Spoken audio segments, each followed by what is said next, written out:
Hey there, good morning, good afternoon, or good evening, depending upon what hemisphere you're in.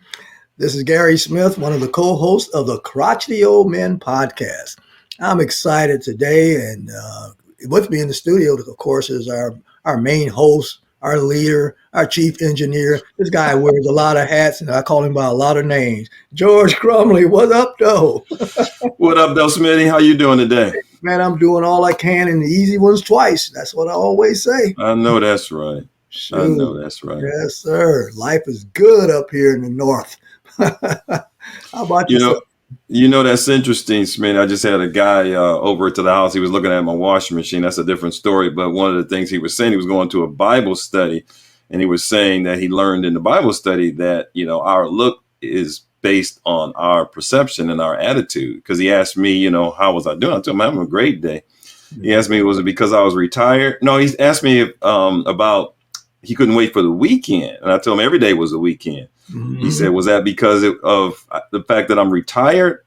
I said, you take your pick. I look at every day the same. Every day is the same. It's a great day to be here. Great day to be on earth. Amen to that, man. Heck, if it wasn't for a calendar, I wouldn't care what day it is. As long There as I'm you go. alive and I can enjoy it. There you go. There you go. Yeah, so I guess, since I'm the co-host and you're the host, we're going to introduce each other. Well, I've already done that. So at this point, it's time for you to introduce who our guest speaker is today. Well, okay. Well, I'm gonna do the. If you don't know me by now, was that Harold Melvin and the Blue Notes? That's right. You'll never know. All right. Yeah, we've been pretty successful with the podcast, and we've brought a lot of information and education. Today's no different. We're going to talk here again about succession. I think it's so important. We missed the boat on this, and especially in today's time. We are building businesses, we're building community, and it's so important that our children, we pass this information on to them, and they let these things continue to grow. Because we work so hard, and as they said, they ain't making no more land. So we got to figure out, it's not as easy to sell. I know there are some circumstances that come along where you have to look at what's the best way to do with your investments. But hey, if you can pass them on, pass them on. So that's what we're going to talk about today. Absolutely. Succession planning is so important in just about every area of our life.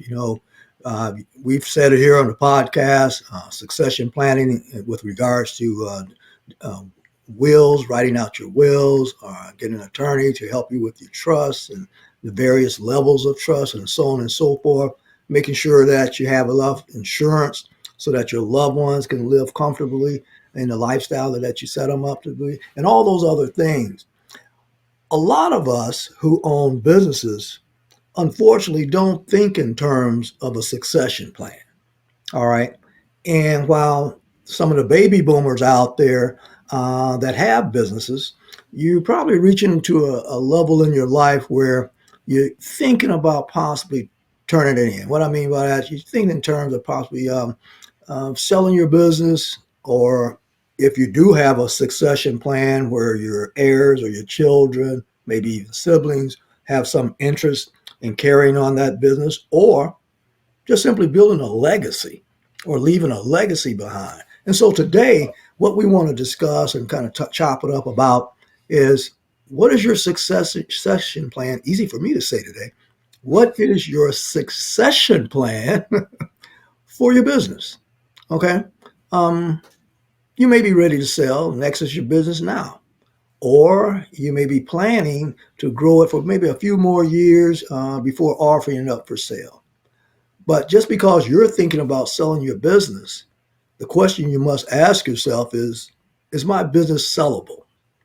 And so today I want to really get into just some of the highlights. Certainly, this is a subject matter that goes so deep that we can't just cover everything today in this podcast. But you can all let us know if it's of interest, because I believe, George, we have a way for people to send in an email or contact us to let us know how we're doing in terms of topics and things of interest that they want to cover. Is that right? Oh, yeah. The Crotchety Old Man podcast at gmail.com. You can, in fact, I put it on all the posts that I put on both Facebook and Instagram. But yeah, you can contact us anytime, and we'd love to hear from you at the Crotchety Old Man podcast at gmail.com. Excellent. And so either way, understanding your current value is the first step in planning to protect your future. All right. Many times we don't even know what our businesses are worth. And so, in the same way that you would go and have a medical checkup, which assesses what your current physical condition is, and when we do go get our medical checkups or physicals, which I adhere you to, please get it done. Typically, it's best to do it in the first part of the year. But make sure you get that done. But using that as an analogy, getting a medical checkup, it provides information that guides your healthcare decisions, right? Well, a business valuation assessment does the same exact thing. It assesses the current conditions of the value of your business, and it provides you with incredible information that will guide your business planning. It will help you in the exit planning or planning for pre-sale improvements and things like that. Because there's several ways to do evaluation, but more importantly, it depends on why you're doing that evaluation. If you do evaluation for the sale of your business, or you're doing evaluation for a lender, possibly to loan you some money or to extend your line of credit, you may be doing evaluation so that you may be able to get equipment financing or leasing or what have you. Or, of course, you may be doing an evaluation because there's a breakup or a dissolution in your partnership arrangements. So there can be a myriad of reasons why to have a business valuation. And it's imperative of knowing which one of those are more applicable to yourself. So let's kind of take a look at why to do, not so much why, but some of the approaches, I should say that. So before considering or estimating the value of your business, you want to create somewhat of a list, like I call doing it on the back of an envelope, right? Just old school way of doing things. This doesn't have to be rocket science here. Is that you take a look at your assets of your business, the revenue stream that's coming in. And typically, for those of us that have businesses over 5 or 10 years, you have a track record that you can go back and look at. And you always say in business and certainly in commercial real estate and things of that nature that your trend is your friend. And so by going back and looking at these records, and let me pause right here, George, and I know you probably chime in on this one. So many entrepreneurs, if you're busy working in your business, you have little time to work on your business. And so I'm talking to my solopreneurs out there now, your hardware store owners, your insurance agency people, and stuff like that. If you're working on your business throughout the day and you're one of those owners and you're in there on a day-to-day operation, day-to-day basis, at the end of the day, chances are the first thing you want to do is not record your business, how much money you took in, what the inventory was. You're ready to get the heck out of there and go home and chill out, right? But it's imperative that you do have your business records in place because that is going to affect the valuation when you're ready to sell. People buy what's proven, not what's projected or what's even presented. And if you can't prove the value of your business, you may report X amount of dollars to the IRS. And we all know, heck, what we send to the IRS is solely to do what? Reduce our taxes, right? Mm-hmm. So if that's the case, then that's not the true valuation of your business. And all of us, go ahead, George. I'm glad. Oh no, but there's a couple of things that you said. One was you talked about the evaluation of your business. So just so that our audience, it's so important that we educate our audience in a manner which it gives us a step-by-step approach.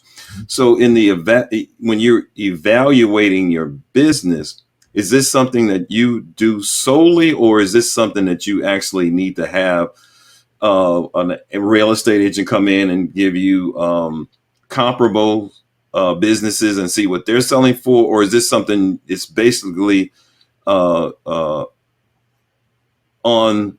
like you say, the income and how your business is doing.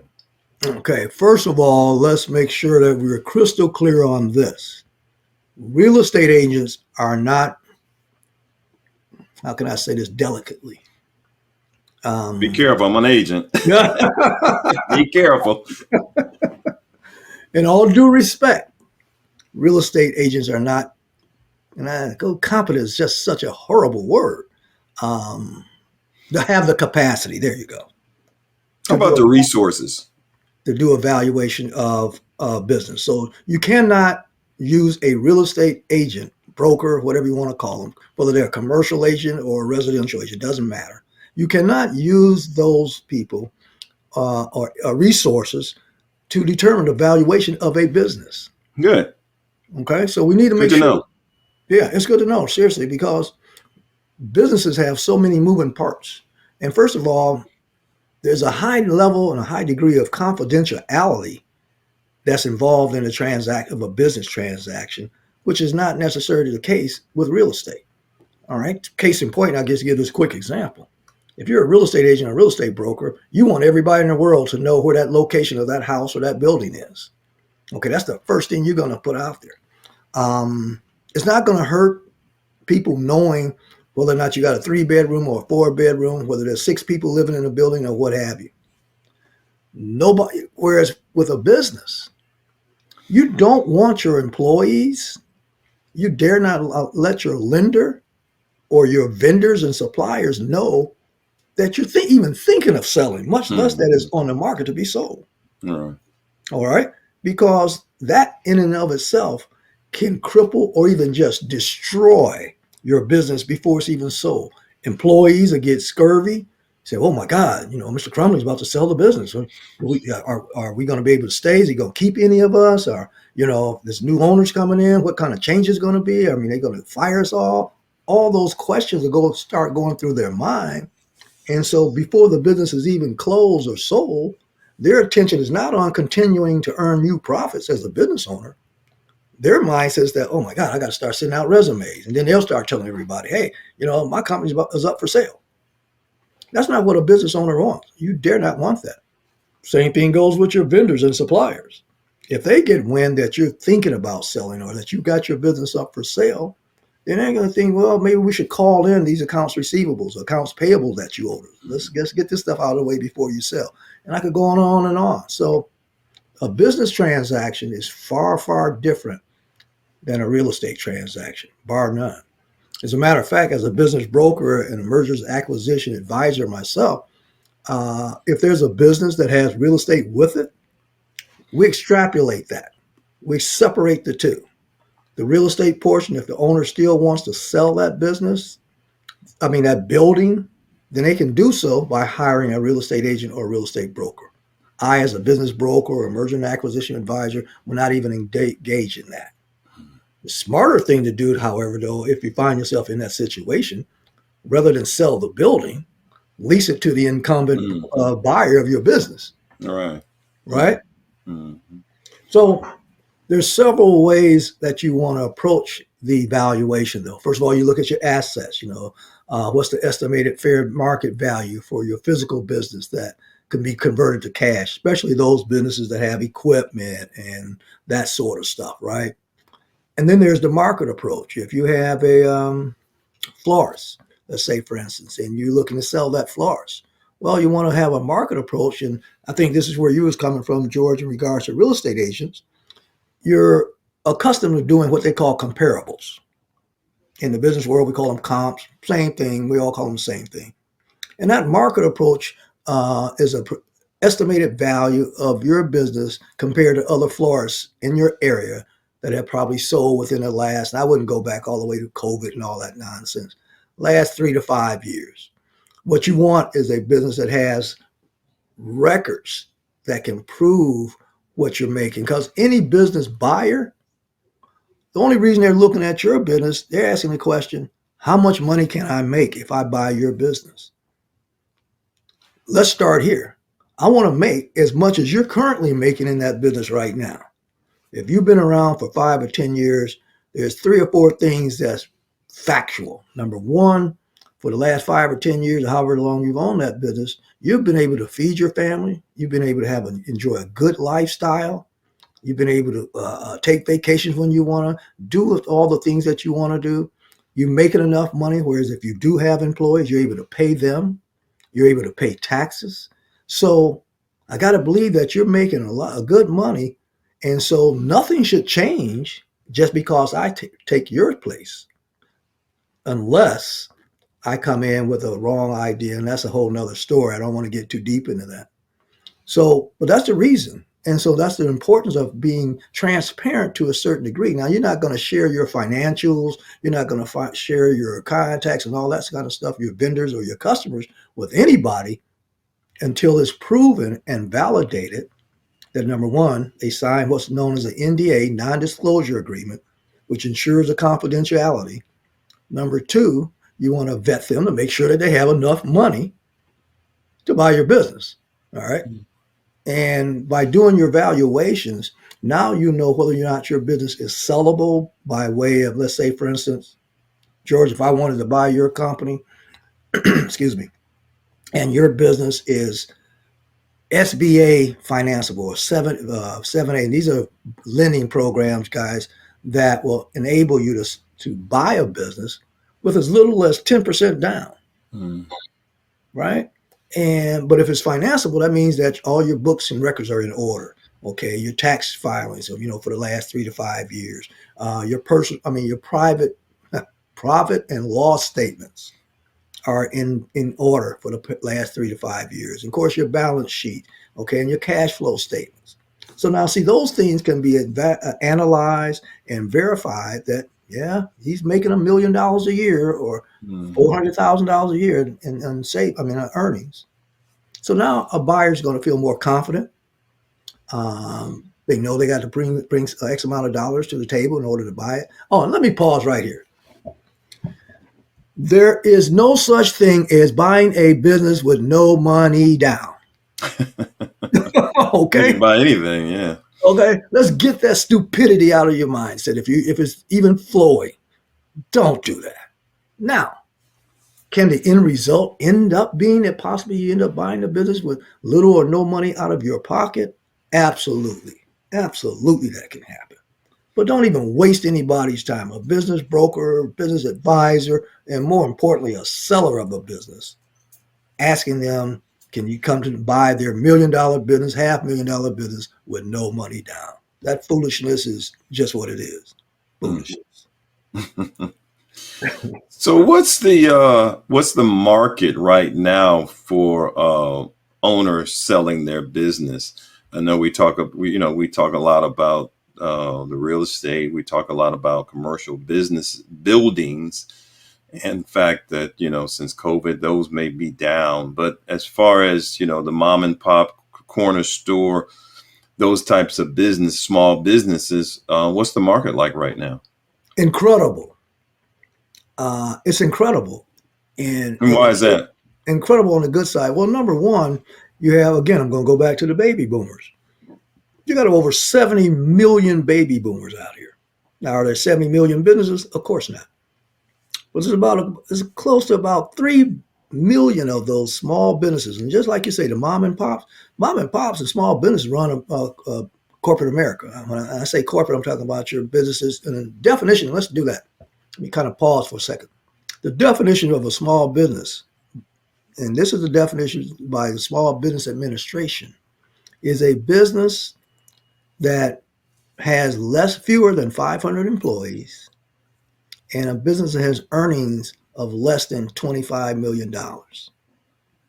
There are a lot of privately held businesses in the United States of America that fits that profile. Number two, majority of those businesses are your small businesses and small businesses that have earnings. Now you're going to hear me use the word earnings, revenue, kind of interchangeably, or sales. It's the same thing, of anywhere from $5 million or less. Mm-hmm. Most businesses, your restaurants, your mom and pop, really earn $1 million The more profitable ones do earn above $1 million, like I said, from 1 million to 5. But the huge bulk of businesses are below that 1 million mark. And you can make a heck of a lot of money buying businesses in that tranche right there. Again, it's another topic, but I can share and show you how it's done. It's being done every day. So when you ask about how the market is for small businesses, because of the reason I stated earlier about people looking to either retire, they may have had a health issue, there may be a death of one of the partners or a disillusion, disagreement with some of the partners or what have you. It could be anything such as a lawsuit or what have you. There's many reasons why people will sell a business. And the question always comes up, if the business is making good money, why would you sell? Well, I just gave you a few reasons why it's for sale. Okay, so we got to get out of that. Oh, it must be a problem with it. It must be something wrong with the business. Why are you selling now? Granted, those are great questions. And you can get the answers to those questions by hiring somebody like myself or finding a person that specializes in business brokerage or mergers and acquisitions, things of that nature, to assist you and help guide you through the due diligence process. Because all of those questions has to be answered before you not only just initiate, but certainly before you close. And that's the part that's done in the due diligence. So it's not always just the financials that I just talked about earlier. What you have to also take into consideration that what are you going to do to make that business grow? That's one of the most important questions for a buyer to ask and for a seller to answer. When I'm talking to business people who are looking to sell or even just thinking about selling their business, I act as though I'm the buyer. When I say act, I'm not pretending with them, but what we're doing is that who's your buyer? Who's your business set up for that will be able to come in and do the same things you've done or maybe tweak some things? If the business doesn't have a website presence, obviously that's a way that you can add that component to that business and perhaps increase their revenues or increase their sales by who knows how much. There's so many other ways that you can improve revenue, but that's what you have to be thinking, even as a seller. And you may be, if you're at the age of retirement, then certainly your incentive is not to go out and get more customers or what have you because you're looking to get out. But as a buyer, and that business has shown that here's where my customers are coming from, here's the list of my customers, and recurring income, that income that comes in year after year after year after year, the same customers or repeat buyers, that business is going to create or demand a much higher price tag than if you have a business that people are one and done. They come buy a cupcake and they don't ever come back. Yeah, I mean, this is all good stuff. And as you were talking, I was thinking, I mean, it's really a great scenario for those of us that are, in that retirement age, 62, 65, even 70, because, we're living much, much longer now. But, and one of the things that I've learned about in retirement, it's about the cash flow, so if you can find a business that has been profitable and the owner is willing to stay on another 12 to 18 months and, tutor you and show you the business, you've just got to learn the business and you can, create great cash flow for you and your family and in your, gold, as they call the golden ages.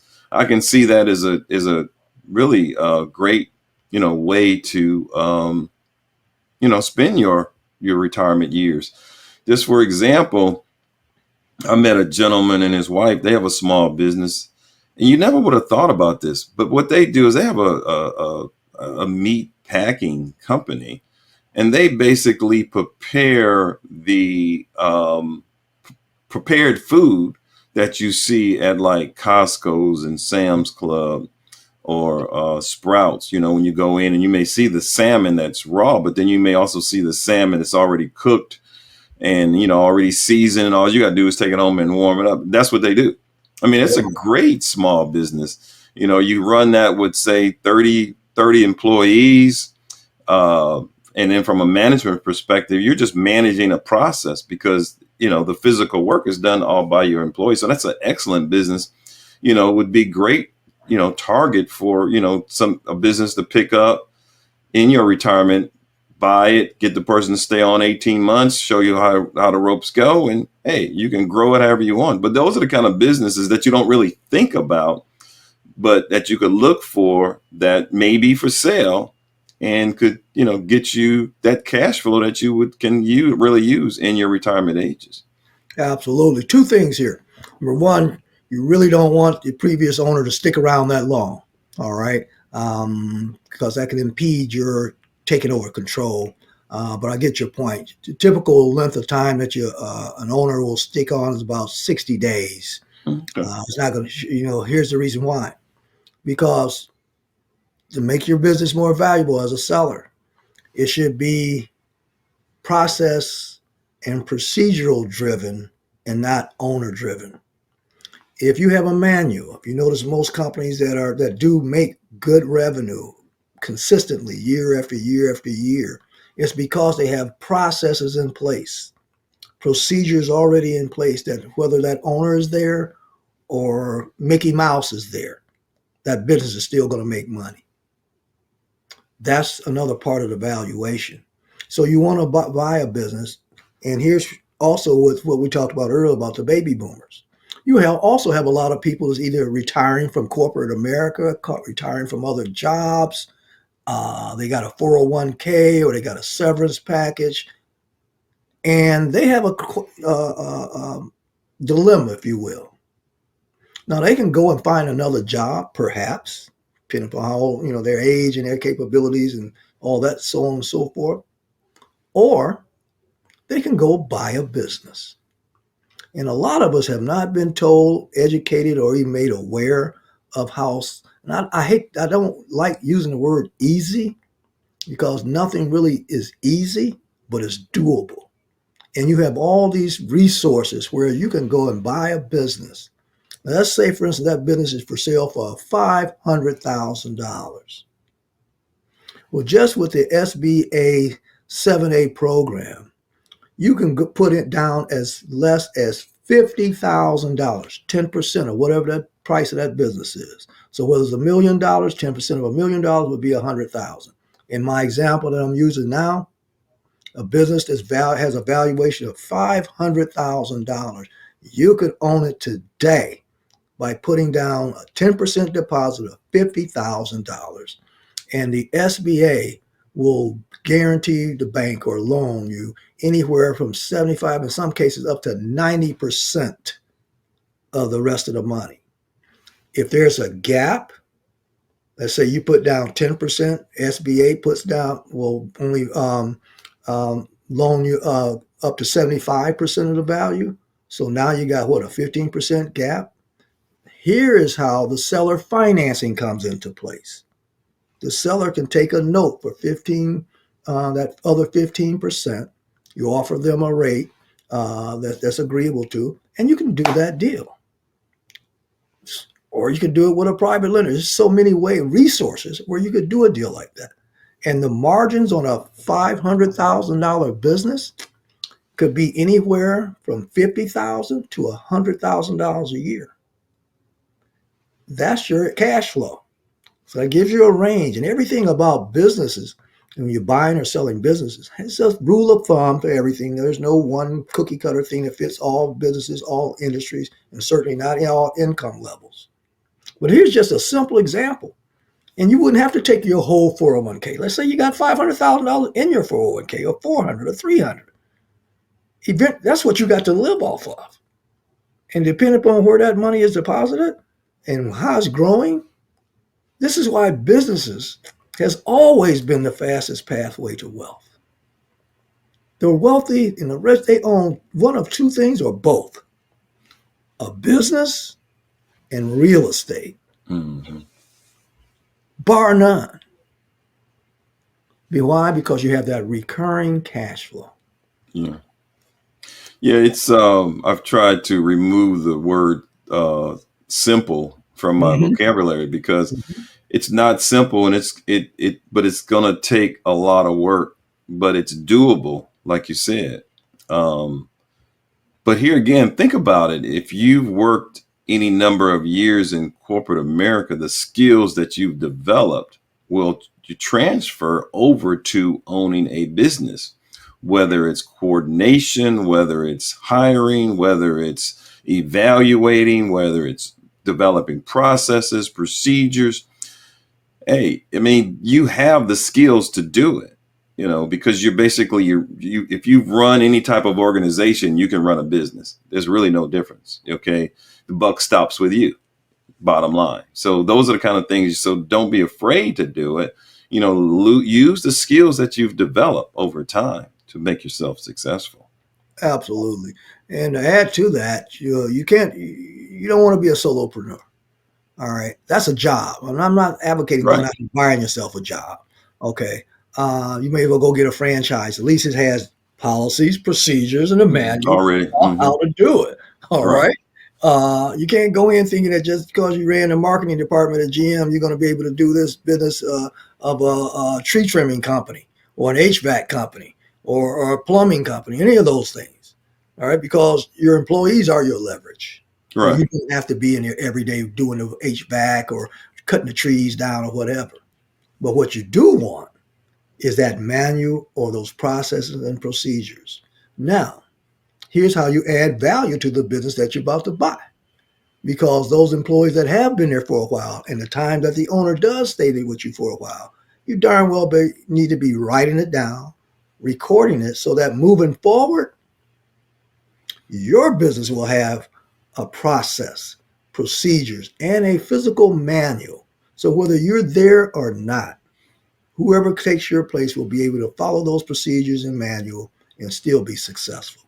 That's just one way of being able to add value to your business.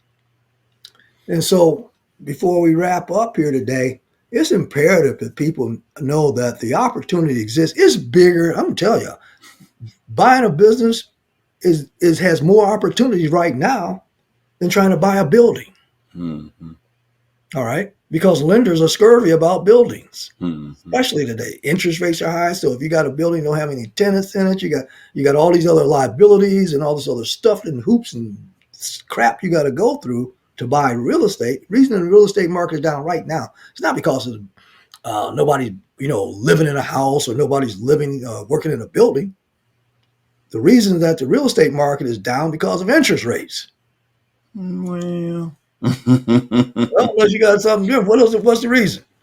well, yeah. I mean, the way it's been publicized is that it makes people uneasy because they think the interest rates are too high. But if you look at it over a number of years, the interest rates are right where they should be. That's usually where interest rates are for a house, anywhere between 4.5% to 6.5%, if you look traditionally. So, but I get what you're saying, and it does, put a lot of unease in the world when you keep hearing people repeat that over and over again. But I mean, think about the first house you bought. I know the first house I bought, the interest rates were probably around about 15%.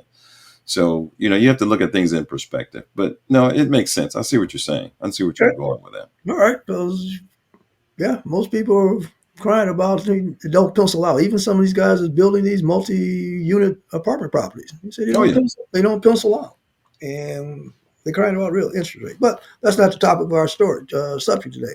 The topic of our subject is succession planning, and I think it goes both ways. You can have a succession plan to buy a business and a profitable business.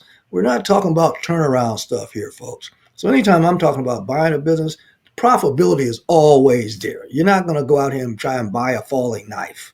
Okay. What I mean by that is the business is going down. That's why you want to, that's why you want to look at the trend. Is it making money? Is it in an industry that's continuing to make money? If you're out here looking at a business that develops film, you're going to go broke before you close. Because you don't need you used to take a picture with the cameras and you take it to CVS or you take it to Kroger's or somewhere and have them to develop the film and you come back a day or two or whatever. Those days been gone. That's like the DVDs are gone. So you don't want to buy a business that's selling movies on DVD, all right? Because Netflix and them overnight took that out. So you got to be somewhat shrewd in your thinking about what is the longevity of the industry that I'm in? What skill sets, like you said, George, that I can bring to the table that's going to at least give me a advantage, if you will, a slight edge in about this business. And I'm a huge proponent about Don't buy a business that you don't know anything about. Okay, have some knowledge and be able to like it. Another thing, you buy a business because you like it, it fits your lifestyle, and you know something about it, not because it's cheap or somebody about to lose it. I can take it over. Those are the wrong reason to buy one. Mm-hmm.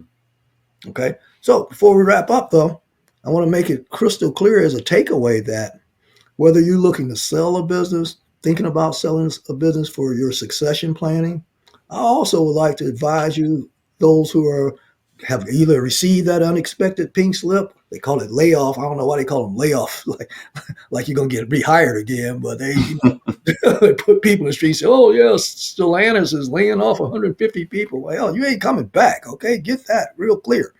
So then you have that, or you're about to retire.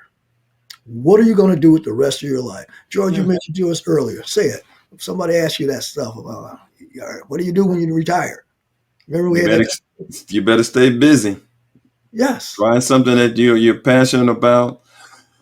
Find out something that's going to make you happy and something that's going to give you cash flow. If that's Yes. if that's a part of it that you want. But yeah, you got to find something that's going to keep you busy. Mhm. Being busy means you're needed and wanted. Okay, so that's Yeah. what you want.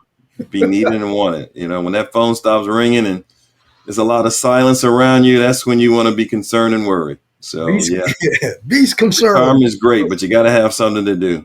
Oh The my. TV is not going to keep you occupied, so you got to have something to do. And like you say, make it something that's going to be enjoyable. And that's the key. Something's going to be enjoyable because you worked on a job for a number of years, and yes, some of us have the ideal career, and some of us didn't. Some of us can think about the reasons why we left the job or why we even did it that long. But the most important thing is now you have a choice. You have a base, so that it's not like you have to run out and do something right away if you've taken care of yourself. So, yeah, I mean, it's something, that likability will take you a long ways in You a know, business. and one other thing too, George, before we wrap up too, is that I want to give you all some websites that you can go to Great. because education is the key, and there's so much education out here. Matter of fact, a lot of it's free. So get yourselves educated. One of the websites I would highly encourage you to go to is bizbuysell.com. Bizbuysell.com. Not only do they have businesses all over America that are for sale, you get yourself educated and acclimated to the type of companies that are out there. You'd be surprised. Also, Biz by Sell also have learning materials, how to sell a business, how to prepare to sell, how to buy a business, the lingo, know the difference between SDE, which means seller discretionary earnings, versus EBITDA, earnings before interest, taxes, and amortization. Learn the lingo, but more importantly, educate yourself about some of these businesses out here. Okay, that's for sale. Don't take my word for it. Go look at it for yourself. Biz by Sell is one. Vested, Vested, BB.com. That's another fabulous company. I actually have a alignment with that company, so I can help you find or buy a business or sell one. There's many other. Once you start looking down going down the biz buy sell, though, you'll find other business brokers out there who are marketing companies that they have for sale, no matter where you live. So those are just two. I don't know where my notepad is today. I didn't. Oh, nope, that's not it. Yeah, you got to have some words of wisdom, Smith. You You can't get know, away without that. right. But Go just ahead. to add on here at the end, if this is something that really interests you, you're in luck because Smitty has a lot of information about both selling and investing in businesses for sale. So here again, drop us a line at the crotchety old man podcast at gmail.com if you weren't able to write down those websites that he gave you, and drop Gary a note, and I'm sure he'll respond and give you the information you need. So what you got to take us home with today, Smitty? Well, here we go. This is a quote by Rumi, Rumi. The quieter you become, the more able you will learn. Let me repeat that. The quieter that you become, the more you're able to hear. If I'm going to give the quote, let me give it properly. There you go. The That's why quieter you you become. got to open those ear gates. That's right. You got to open those. You can't hear and be running at the mouth at the same time. There you go. There So you find go. your quiet spot. So, Good as we stuff. like, as we like to say on the Crotchety Old Men podcast, if you didn't know, If you didn't know, now you know. Take care. Be blessed. amen. Thanks. Peace.